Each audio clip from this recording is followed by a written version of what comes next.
Shabiki mwenzetu alikuwa anaumwa kwa kweli. Laxi mlijitokeza kwa wingi kwenye swala kama lile, swala letu sisi. Kwa hiyo nipo kama ndugu yenu. Karibu sana, nipo kama mdau wa mchezo. Simba Ulaya Zidane Black kama kawaida, pasi nyingi. Zidane bwana Black. Bwana, mimi nataka uniambie kuja hapa kwenye hafla ya rais wa klabu ya Dance baada ya kuteuliwa kwenye sasa tunawekeza nguvu wewe umepata mwaliko huu kutoka wapi, au ni timu iliyotengeneza kwa miaka hii kadhaa Yanga tarajia ujue mtu wa football, na ukiona ngoma wenye ngoma ndio sisi, na ukiangalia duniani wenye mpira ni FIFA. Hatutakiwi tena tujaji kwamba alipata labda ile nafasi sijui kwa staili gani, mradi kwa mafifa mwezenisha. Sisi tunakuwa tuko nao sisi watu wa football, watokiangalia sio yeye peke yake, kuna ule dada namna gani na kuna wale skaria wote nao wenye wachezaji wengi wa kigeni kama hawa, na kila mtu ana tabia yake, kila mtu ni watu wa mpira wa miguu.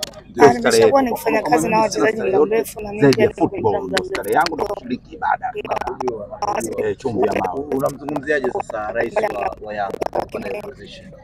Ni jambo la faraja na ni jambo la heri kwake mwenyewe binafsi. Amepambana kadiri ya uwezo wake ndio ilipofikia. Ni jambo kwa kweli la kumpongeza, na ukiangalia kila mtu anataka nafasi yake ipate, lakini ikifika wakati utafanikiwa kuipata. Nampongeza kwa hichi ambacho alichofanya na hichi alichofanya. Maana hii ni nafasi kubwa, bila shaka inaongeza uzoefu. Kitana tuna uwanjani ukizungumza na baadhi wa wachezaji wa Yanga hapa Princess, wanasema wewe kwa usio kocha tu, ni kama mama. Wewe kwako binafsi kama mwalimu wa kike ambaye unawasumbua walimu wengi wanaume, inakupa fahari kiasi gani kuona hawa wachezaji wanakuzungumzia kwa namna hiyo? Nafikiri ni maisha ambayo tunatengeneza baina yangu mimi na wao.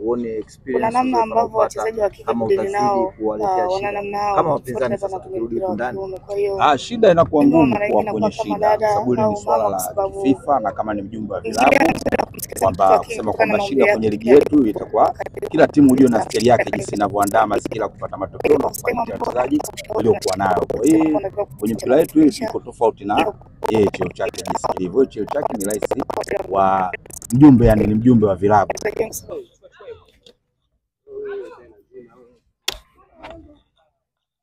Kijana wa pasi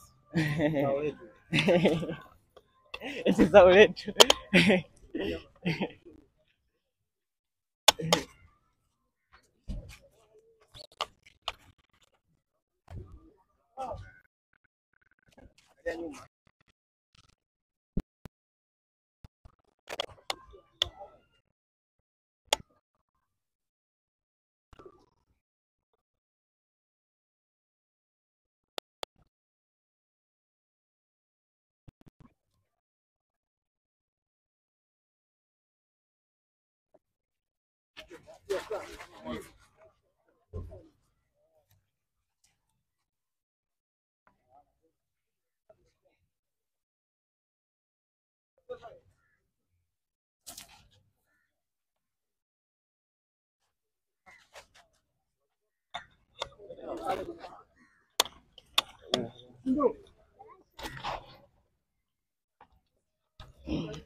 anaongea njoo.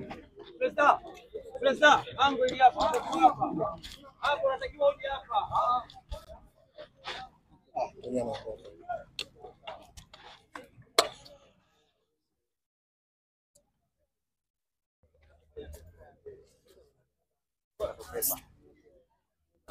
Ama ya kwa ngumu.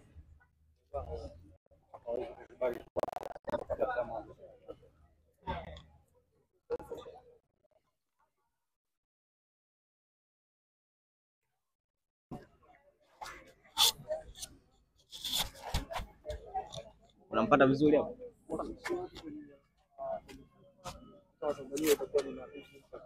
Ni mpira wa Tanzania.